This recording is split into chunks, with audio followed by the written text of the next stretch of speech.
I wrote this poem, How Did We Not? And it's about when we teach our children about the Holocaust, they always ask, how did they let that happen? But we're blindly living through a genocide right now.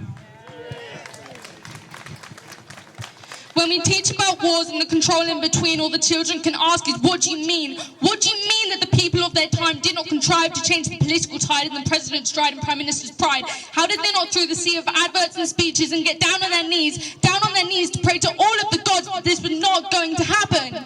But it happened. How could they let this happen? Now the can of worms is open, the cat is out of the bag. The children know whose fault this was, who fought for this cause. And when they grow up, again they will ask, how could they let this happen? Maybe one of their classmates has grown up to be the queen bee, the leader of this world that we see. They will talk about the past and plan for the future. In an interview, on the street, inevitably they will be asked, how could you let this happen? Because they are the evil, the root of this world. One of their classmates is a teacher teaching more children this thought. How did they let that happen?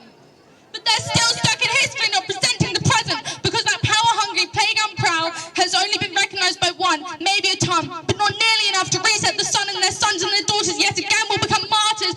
Before their eyes close and the letter comes home, again they will ask, how did they not see this destruction and massive obstruction pushed right in their faces by the people and papers, rewriting the event? It just doesn't make sense. It's so easy to see. How blind can one be? How did they not see the looming end? Our appeal is still pending to end this oppression, but boom! There goes the moon, or at least the eyes we have to see it, because nuclear bombs and those rich enough to stand strong are all that's left of humanity. I hope in those bunkers they all kill each other off, because they do not possess empathy, and I do not believe that can be called humanity. So now that we're out of the picture, there's a new puzzle that differs from all of the rest. The money used to smash through the roof now drops down to the floor, because there's no one or nothing to spend it on. So is there no money anymore? And if that is the case, then in the first place, was money worth nothing at all? But this is irrelevant to my original point, just a byproduct of greed and status-derived anointment. When aliens visit, or maybe they will not, but whatever comes next will stand in our same spot. How did they run this earth into the ground? How on any earth could this be allowed? So I ask you now, before our time is all gone, to put down your phone and have an original thought. Stop moulding your brain to their preset shape, the shape they picked out to take and to take. From our competence, our ability to criticize their so-called troubles and our wages worth pebbles. In 10, 20, 30 years' time, if the bombs don't go off and our children grow up, one more time they will ask, how did you not see our future corrupted by obvious disruption? You had the instruction, the path to resurrection, unlimited information, but you chose soldiers' information. Even without a nuclear bomb, you still tore up countries, pushed cities to the floor. Let's think of those children who were first told that phrase, how did they not? But our only question is, how did they not realize that they were but one example of just one cycle spinning in circles? We all think that we are people who think, we look up and say it's heaven I seek, but never to the side where we can see thousands who are just like us, reaching for a ledge, anything to push them up to the 1% of riches and joy, but terrified of that long endless fall. So please start to concoct a new story to tell about the controllers, those who sent us through hell.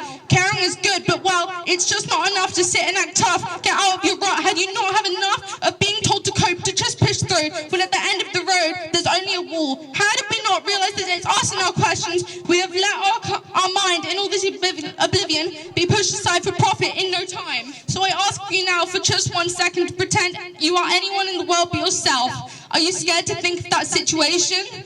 Are you scared to just look at the news? And that is why we must care. Everybody is scared. How can you not recognize that when fear is what we are controlled by? So I ask you now for just 1 second to ask yourself that question. How did we not? Wow, fantastic.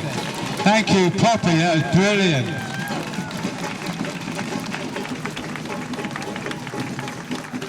Absolutely fantastic, best thing I've seen.